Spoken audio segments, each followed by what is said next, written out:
계시록 15장 5절 이하의 말씀을 보겠습니다. 요한계시록 15장 5절부터 마지막 절 8절까지입니다. 또 2일 후에 내가 보니 하늘의 증거 장막의 성전이 열리며 일곱 재앙을 가진 일곱 천사가 성전으로부터 나와 맑고 빛난 세마포 옷을 입고 가슴에 금띠를 띠고 네 생물 중에 하나가 셋에 계신 하나님의 진노를 가득히 담은 금대접 일곱을 그 일곱 천사에게 주니 하나님의 영광과 능력을 인하여 성전의 연기가 차게 되매 일곱 천사의 일곱 재앙이 마치기까지는 성전에 능히 들어갈 자가 없더라. 증거 장막의 성전이라는 표현은 그 성전이 증거의 장막과 같은 성격을 가진다라는 뜻입니다. 여기에서 증거 장막의라는 그 소유격이 동격의 소유격입니다. 증거 장막이라는 것은 광야 생활 때 성전이 지어지기 전에 장막을 지어서 거기 제사를 드리고 하나님이 가르친 그 율례를 따라 모든 일을 처리했던 그 성소를 말합니다. 거기 안에 그 법궤 안에 모세의 율법을 대표한 십계명 두 돌판을 넣은 것 때문에 이 장막을 대표적으로 증거 장막이라 부르곤 했던 것입니다.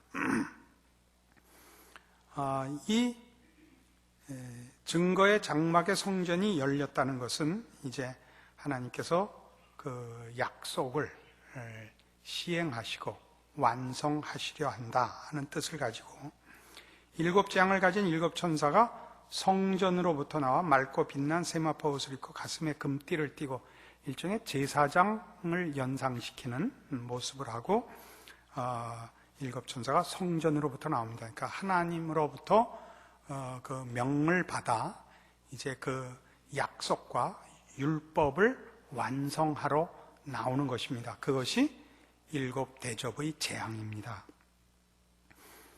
우리는 조금 차근차근 따져보면 이 증거에 해당하는 것, 즉 증거 장막이라고 소개되고 있는 율법을 포괄적으로 보면 하나님의 약속과 하나님의 요구하시는 의들이죠. 이것은 예수의 증거라는 것과 뜻을 같이 하고 있습니다. 12장 17절을 보시면 용이 여자에게 분노하여 돌아가서 그 여자의 남은 자손 곧 하나님의 계명을 지키며 예수의 증거를 가진 자들로 더불어 싸우려고 바다 모래 위에 섰더라. 거기 하나님의 계명은 예수의 증거와 이렇게 같은 내용으로 평행되어 있는 것을 보실 겁니다. 그러니까 예수의 증거는 16장, 같은 계시록 16장 15절에 보라, 내가 도적같이 오리니 누구든지 깨어 자기 옷을 지켜 벌거벗고 다니지 아니하며 자기의 부끄러움을 보이지 아니하는 자가 복이 있도다.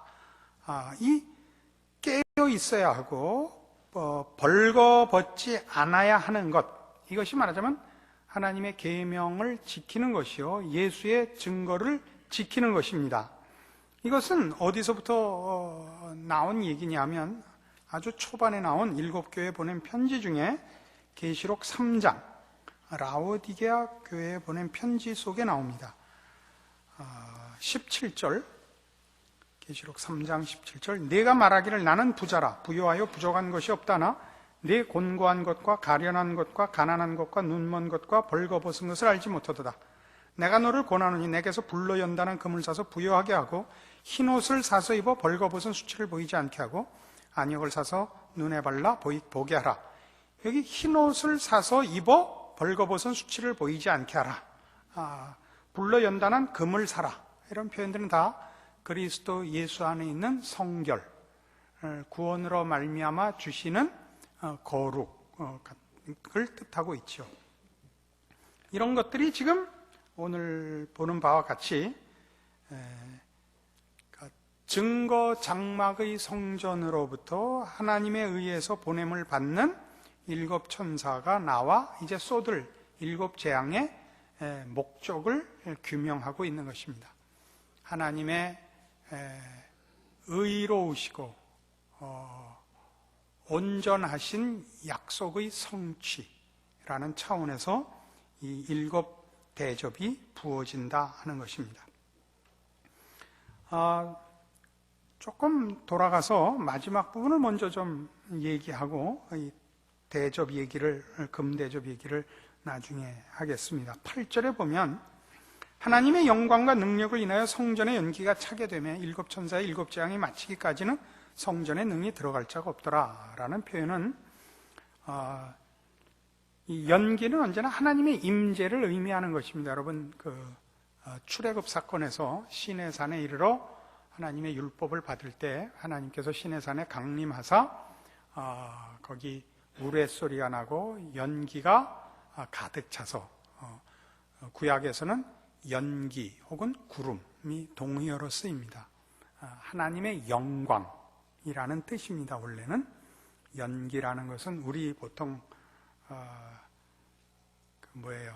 연소가 다 안 돼 갖고 나는 연기가 아니고 하나님의 영광의 충만함을 나타내는 것입니다. 그래서 예를 들면 예수님 승천하실 때 구름이 저를 가리워 보이지 않게 하더라. 그러니까 하나님의 영광의 광휘 같은 것을 말합니다.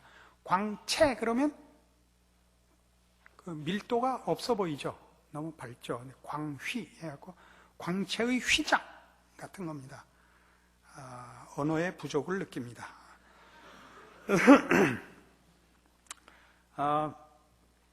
그래서 여기 성전의 연기가 차게 되면 7 천사의 7 재앙이 마치기까지 성전에 능히 들어갈 자가 없다는 것은 지금 하나님께서 이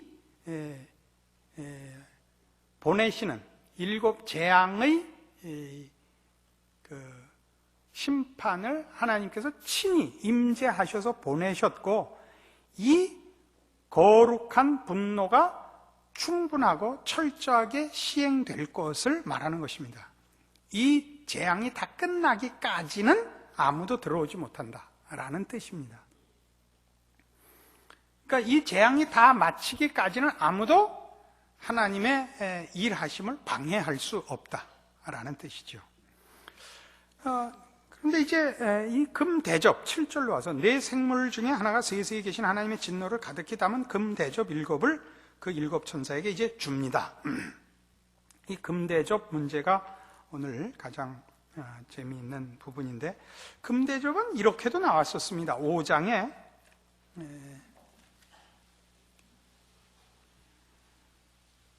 5장 7절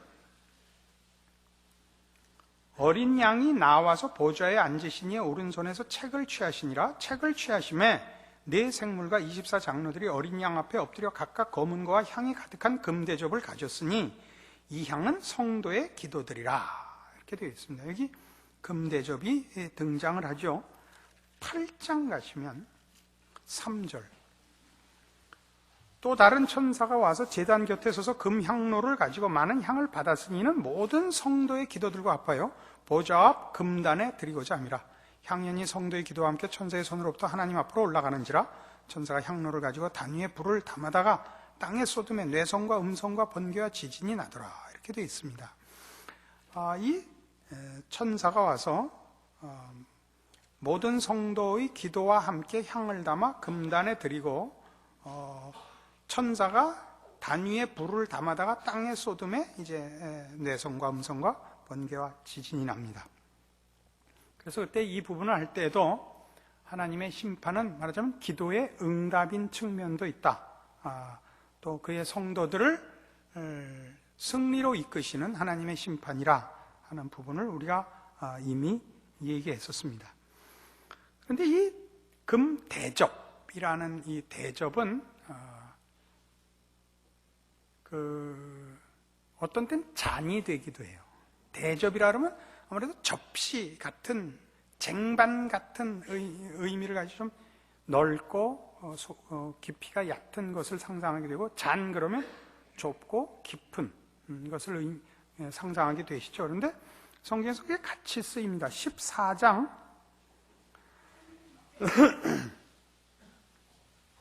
8절에 또 다른 천사 곧 둘째가 그 뒤를 따라 말하되 무너졌도다 무너졌도다 큰 성 바벨론이요 모든 나라를 그 음행으로 인하여 진노의 포도주로 먹이던 자로다 하더라 이렇게 했습니다. 그러면 우린 지금 대접 얘기를 하다가 이 진노의 포도주로 먹이던 자, 이게 말하자면 진노의 포도주 그러면 포도잔은 포도주를 쓰는 잔은 대접과는 좀 분리되어 보이지만 왜 이것을 우리가 같이 놓고 보냐면 이사야 51장에 이런 말씀이 있기 때문입니다. 정신이 하나도 없네요.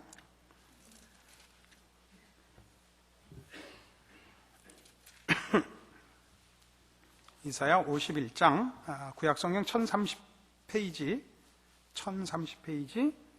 31페이지인지 모르겠습니다. 51장 17절입니다. 여호와의 손에서 그 분노의 잔을 마신 예루살렘이여 깰지어다 깰지어다 일어설지어다 네가 이미 비틀걸음을 치게 하는 큰 잔을 마셔 다 하였도다. 여기에 이 분노의 잔에서 지금 우리가 보는 대접 재앙의 하나의 그 원형을 봅니다. 22절 보시면 내 주 여호와 그 백성을 신원하신 내 하나님이 이같이 말씀하시되 보라 내가 비틀걸음 치게 하는 잔 곧 나의 분노의 큰 잔을 내 손에서 거두어서 너로 다시는 마시지 않게 하고 그 잔을 너를 곤곡해 하던 자들의 손에 두리라. 그들은 일찍이 내게 이르기를 엎드리라 우리가 넘어가리라 하던 자들이라. 너를 넘어가려는 그들의 앞에 내가 내 허리를 펴서 땅 같게 거리 같게 하였느니라 하시니라. 그러니까 이제 이 두 17절과 22, 23절에서 보면 여기서는 하나님의 분노의 잔, 그죠? 심판의 잔을 저들에게 마시게 한다.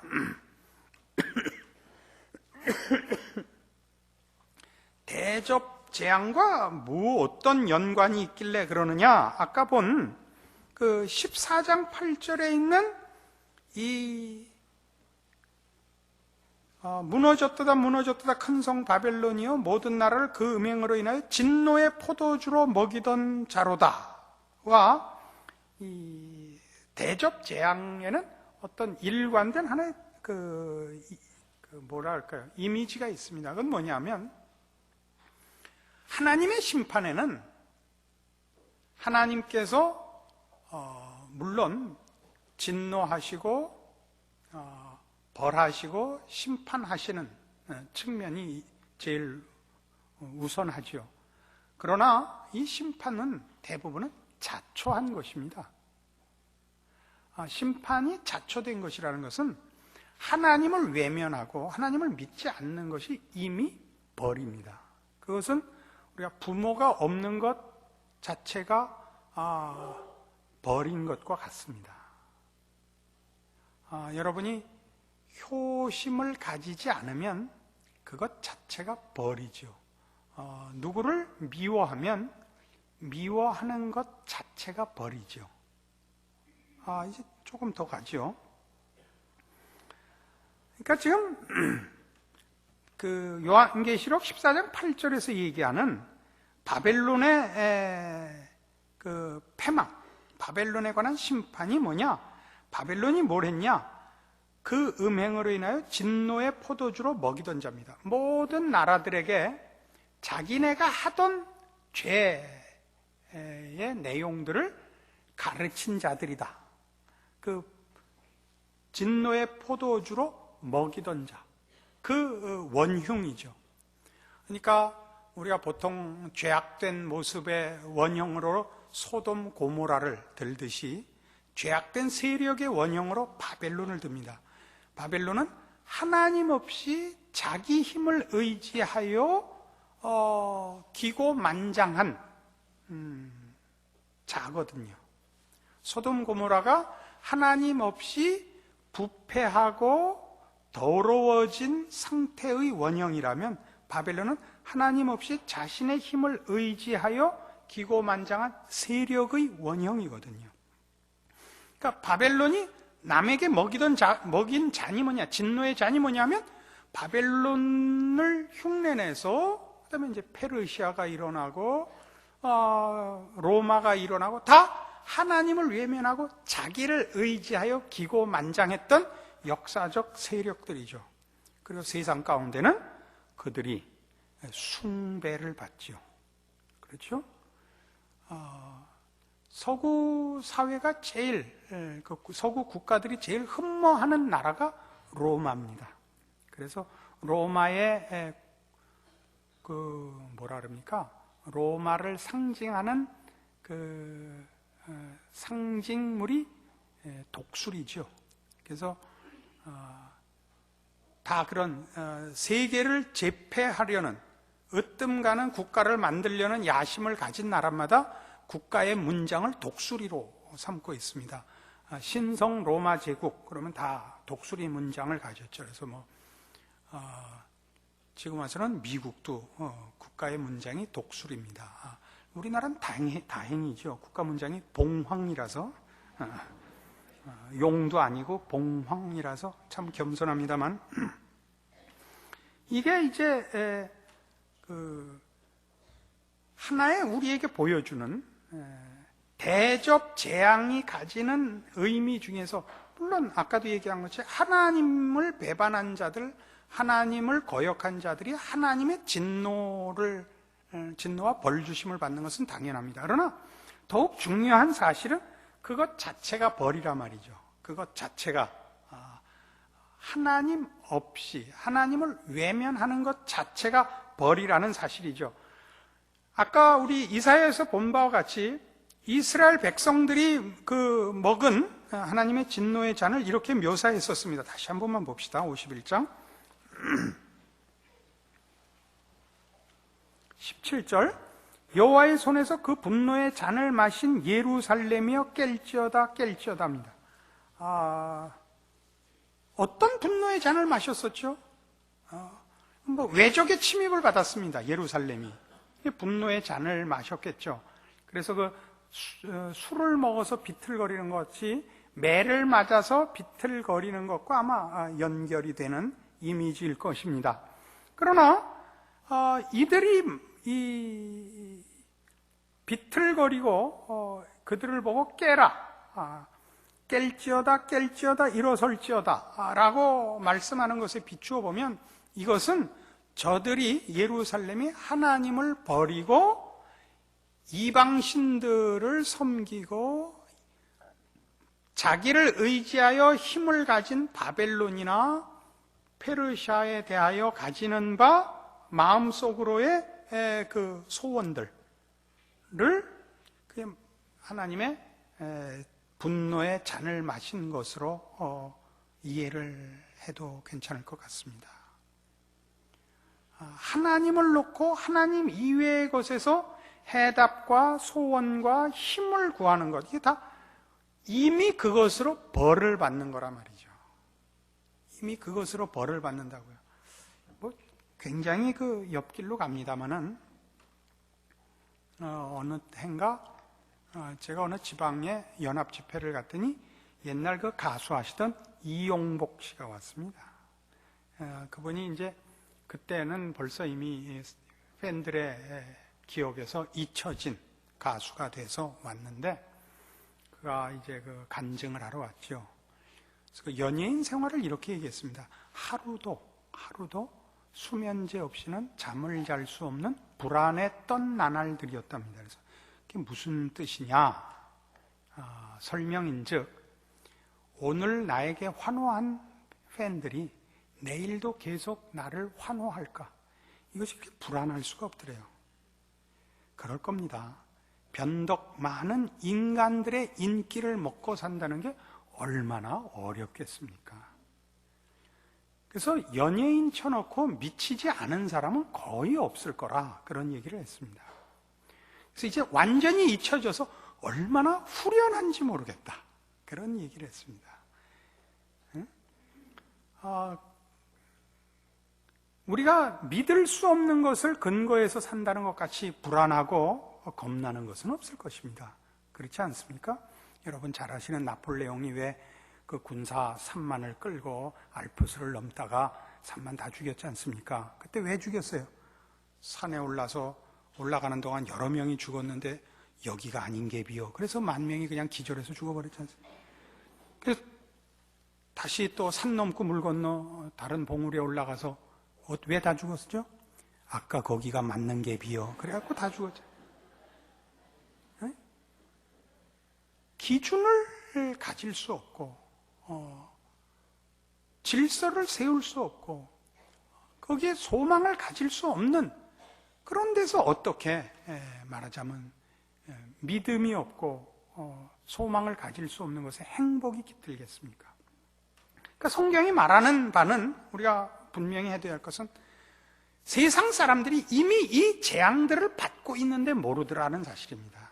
지금 우리가 계시록에서 보는 이 재앙들은 마지막 어느 때에 몇 년간에 걸쳐서 쏟아지는 것이 아니라 예수님 승천하셔서 다시 오시는 그 전 기간을 말세로 놓고 하는 예언입니다. 이미 초대교회 때도 일어났고 반복해서 일어나는 일도 있고 어떤 것들은 지금 2000년입니다. 얼마나 더 갈지 모릅니다. 그 전 주님 다시 오시는 그 날까지 필요로 하는 전체에 걸친 드라마도 있겠습니다만 반복되기도 하고 그렇게 이어지기도 하고 그러나 중요한 건 어느 시대에나 동일한 내용의 심판이 가능하다는 것이죠. 어떻게요? 하나님이 베푸시는 모든 벌들이 하나님의 은혜와 구원과 복주심을 외면한 자들이 자초했기 때문에 스스로 그의 인생 속에서 하나님의 이 심판들을 취하도록 마신 것입니다. 바벨론이 그랬던 것처럼 로마가 그랬던 것처럼 역사상 어느 나라나 하나님을 외면하는 나라들이 마셨고 하나님을 외면하는 인생들이 마시고 있는 것입니다. 그래서 이 문제를 왜 이렇게 끄집어내느냐? 여러분, 예수 믿으면서 분명히 알아야 할 것은 예수 안 믿는 사람들 혹은 나에게 못되게 군 사람들에 대해서 신앙을 걸고 저주할 필요가 없다는 말을 하려고 그럽니다. 저들은 이미 심판을 받고 있습니다. 더 이상 밟을 필요가 없습니다. 하나님, 저 사람 나한테 이렇게 저렇게 했으니까 벌 주세요. 저 사람 어떻게 해주세요. 라고 하지 마시고 내비두시라고요.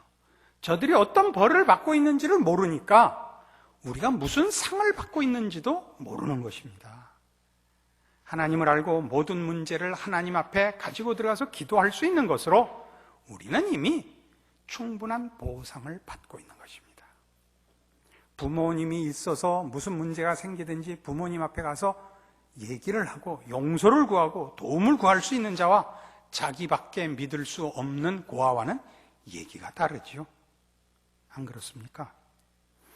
그러니까 우리가 사는 어느 시대나 기독교인이 사는 어느 시대나 국가적으로, 사회적으로, 시대적으로 세상의 악한 세력들로 인한 고난 속에 있습니다.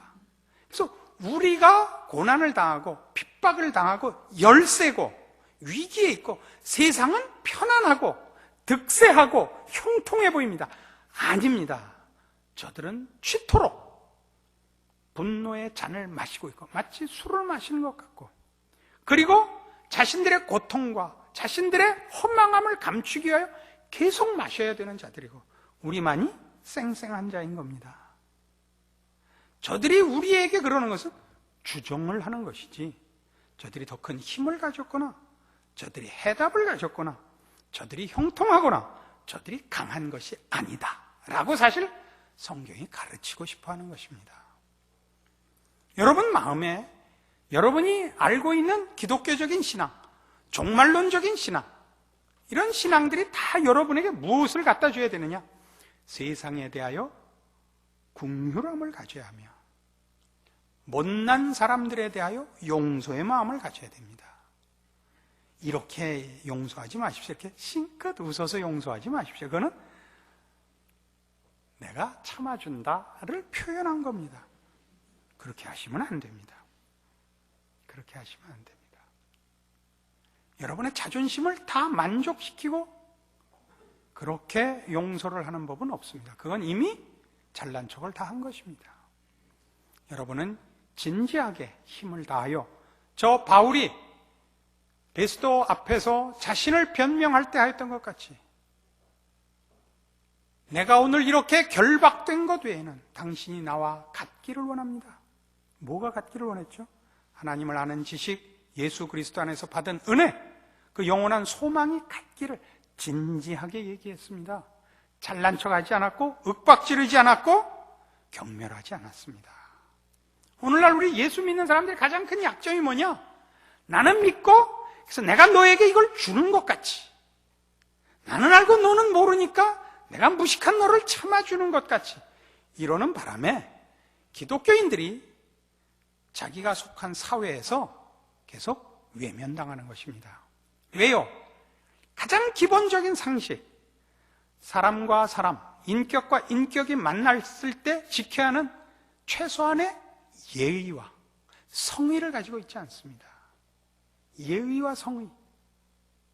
한마디로 될 것 같이 예수 믿으세요, 이렇게 한마디로, 그리고 아니면 딱지를 놓는, 이러면 안 됩니다. 옷을 하나 팔아먹을래도 여러분 200번은 얘기하는 거예요. 이런 옷은 어디에도 없습니다. 이 옷을 사려고 아까도 누가 왔으나 내가 인상이 고약해서 안 팔았습니다.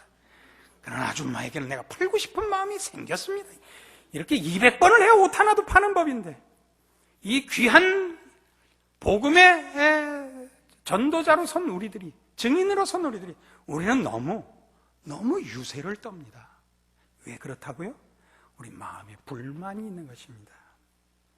예수 믿는 것 빼놓고 니들이 다 해먹잖아. 내가 좋은 말로 너희를 예수 믿게 할 수 없어. 이 분풀이가 우린 자꾸만 가시도치게 이미 분노를 품고 상대방들에게 선포되는 것 같습니다.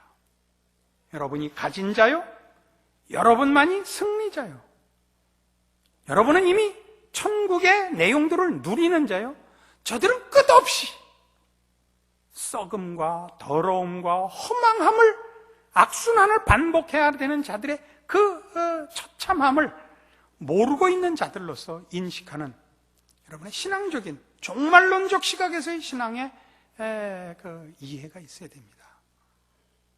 이런 것들이 없기 때문에 우리는 감사도 할 줄 모르고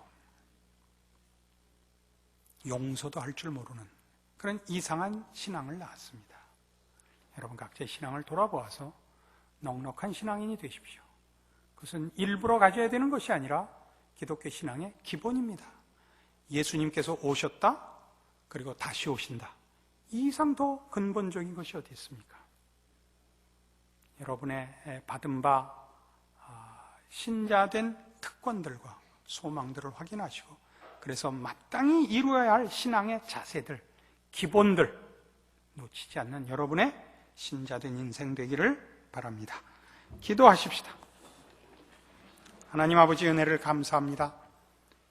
우리로 하나님의 자녀 삼으시고 하나님을 모셔 우리에게 더 이상 다른 소원이 없는 저 다윗이 고백한 바와 같이 여호와는 나의 목자시니 내게 부족함이 없으리로다, 아멘 할 수 있게 하셨습니다. 우리의 마음에 세상을 향하여 분노가 있는 것은 어리석은 탓입니다. 우리가 가진 것을 모르는 탓이요, 누릴 줄 모르는 탓이요, 세상이 무엇을 가진 것 같이 오해하는 탓입니다. 이 무지와 어리석음에서 우리를 구하시고 우리야말로 세상 앞에 유일하게 손을 벌릴 수 있는 사람이요, 천국문을 열어놓고 저들을 안내할 수 있는 사람인 줄 아는 하나님의 자녀된 넉넉함으로 세상과 세상 사람들을 대할 수 있게 하여 주시옵소서. 저들의 허망함과 무지함과 감각없음과 방탕함과 더러움과 흑암에 쌓여 길을 잃고 있는 것을 주 예수의 마음으로 이해하고 찾아갈 수 있게 하여 주시옵소서. 그래 우리의 존재가 나 자신에게뿐 아니라 하나님께서 결국 이루실 저 종말의 그날까지 천국문을 열어두신 하나님의 은혜와 구원의 전달자로서 그 책임을 감당하는 우리의 인생이 되게 하여 주시옵소서. 예수님 이름으로 기도합니다. 아멘.